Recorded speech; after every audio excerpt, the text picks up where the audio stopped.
በመጨረሻም ወንጀለኛው ለአማራ ፖሊስ ዋና ጠቅላይ መምሪያ ተላልፎ ተሰጠ። ይህንን ዜና ተከትሎ ተበዳዩ ትዕግስት አስተያየቷ ምን ይሆን? ቢያንስ ወደዛ ባይሄድ ቢያንስ ቢተባበሩ እዚሁ መሆን የሚችል ከሆነ እዚሁ አዲስ አበባ መሆን ቢችል እላለሁ። የሚቻል ከሆነ የታዋቂው ድምፃዊ ቴዲ አፍሮ ባለቤት አመለሰት ሙጬ ሰሞኑን በሰራችው ቪዲዮ ብዙ ትችቶችን እያስተናገደች ነው። ታዲያ አመለሰት የራስሽን ልጅ አውጥተሽ እንዲገላልጠሽ ወደዚህ ወደዛ እያስኬድሽ ታሳያለሽ ለማህበረሰቡ?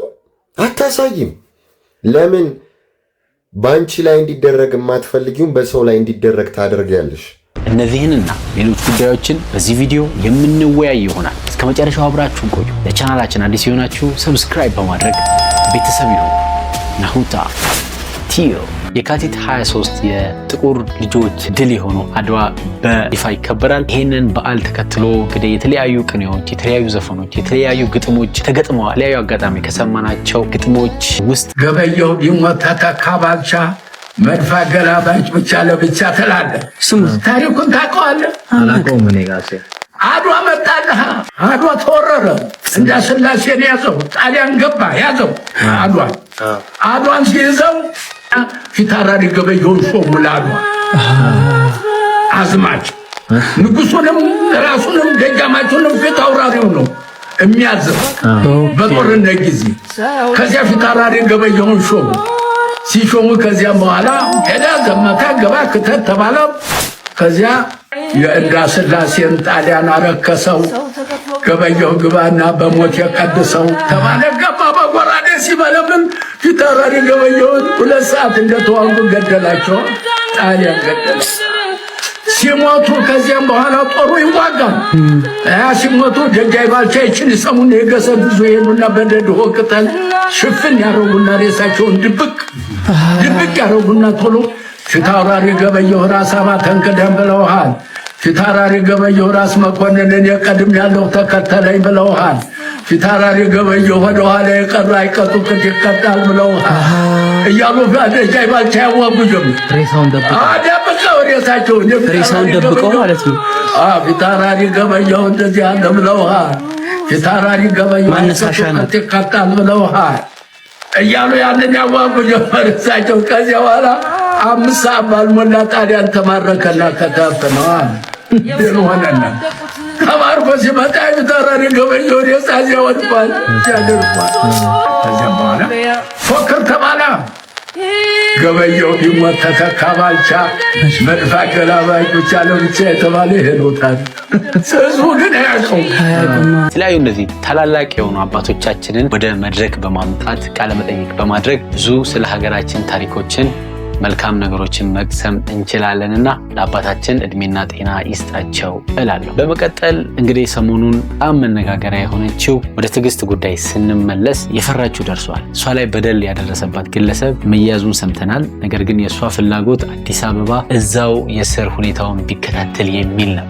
ቢያንስ እዚህ እንትን ቢል ወደዛ ባይሄድ ቢያንስ ቢተባበሩ እዚሁ መሆን የሚችል ከሆነ እዚሁ ሀገር እዚሁ አዲስ አበባ መሆን ቢችል እላለሁ። የሚቻል ከሆነ ማስተላለፍ ፈልገው ወደዛ መሄድ ከሆነ ምናልባት ተፈቶ አደጋ ሊያደርስብኝ ይችላል የሚል ፍራቻ ነበራት። እንግዲህ የፈራችው ደርሶ የአዲስ አበባ ፖሊስም በቀጥታ ለአማራ ፖሊስ አስረክቧል ማለት ነው።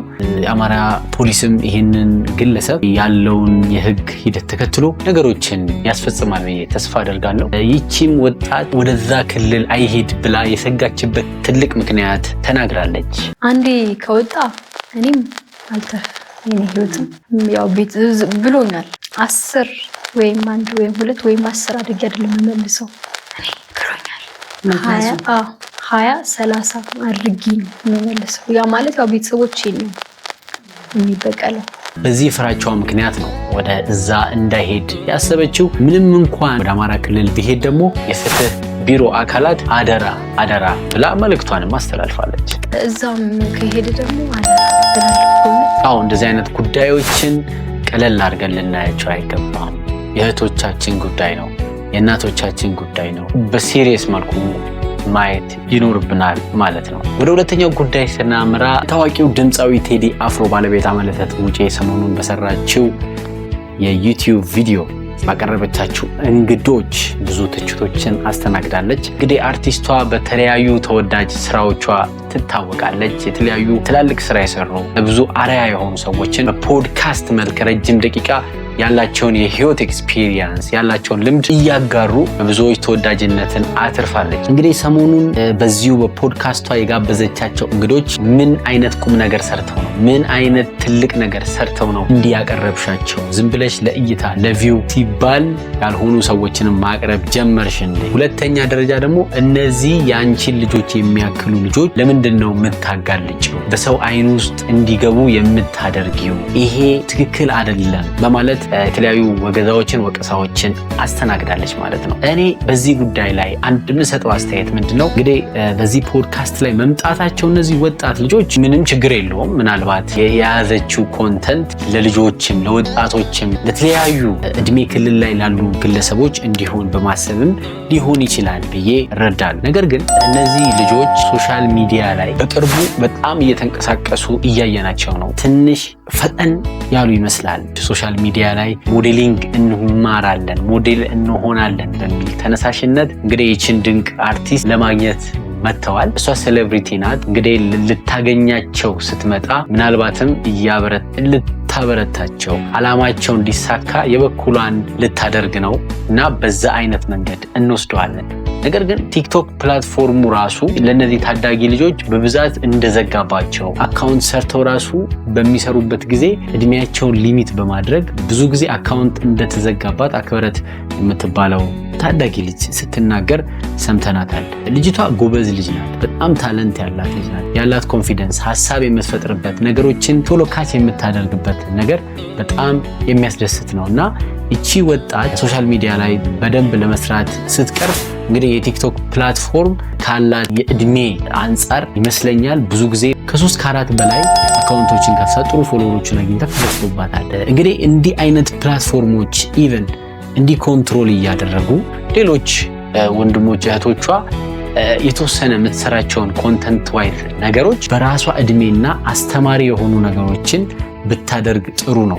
አንዳንዴ እንደዚህ አይነት ፕላትፎርሞች ላይ አሪፍ ነው፣ ጎበዝ ናችሁ፣ እናንተ ትችላላችሁ ምናምን ሲባሉ አልፈው ሊሄዱ ይችላል። ከዛ ሊሚት ውስጥ ስርዓት ውስጥ አልፈው ሊሄዱ ይችላል። አልፈው ከወጡ በኋላ እንደገና መመለስ ይከብዳል። ስለዚህ የተወሰነ በሳል እስከሚሆኑ አእምሯቸው የተወሰነ እስከሚዳብር ነገሮችን ማገናዘብ እስከሚችሉ ድረስ የተወሰነ ኮንትሮል ውስጥ ሊሆኑ ይገባል። ኮንትሮል ማለት ማስጨነቅ ምናምን ሳይሆን የሚፈልጉትን ህልም ሞዴሊንግም ከሆነ ዲዛይኒንግም ከሆነ ከዛ አይነት ጋር የሚሄድ ነገሮችን ፕራክቲካሊ መማር ማስተማርም ሊሆን ይችላል። ለእድሜያቸው ለተከታያቸው የሚሆኑ ኮንተንቶችን ቢያዘጋጁ ጥሩ ነው። አለበለዚያ ግን ያልሆኑ አክቲንጎች ያልሆኑ ዝም ብሎ የሚያዩቸውን ከውጪ ሴሌብሪቲዎች ከውጪ የሚያዩቸውን ነገሮች ኮፒ ለማድረግ ነው እየሞከሩ ያሉት እነዚህ ልጆችና ምናልባት እየሄዱበት ያለው መንገድ ዝም ብሎ የሚቀጥሉ ከሆነ አደጋዎች ሊኖሩ ይችላሉ። እንግዲህ እነዚህ ልጆች በቅርብ እየተከታተሉ የሚሰሩትንም ስራ ኮንትሮል ማድረጉ የተሻለ ነው ለማለት ነው። በቀጣይ በተሻለ ቪዲዮ እስከምንገናኝ ሰላም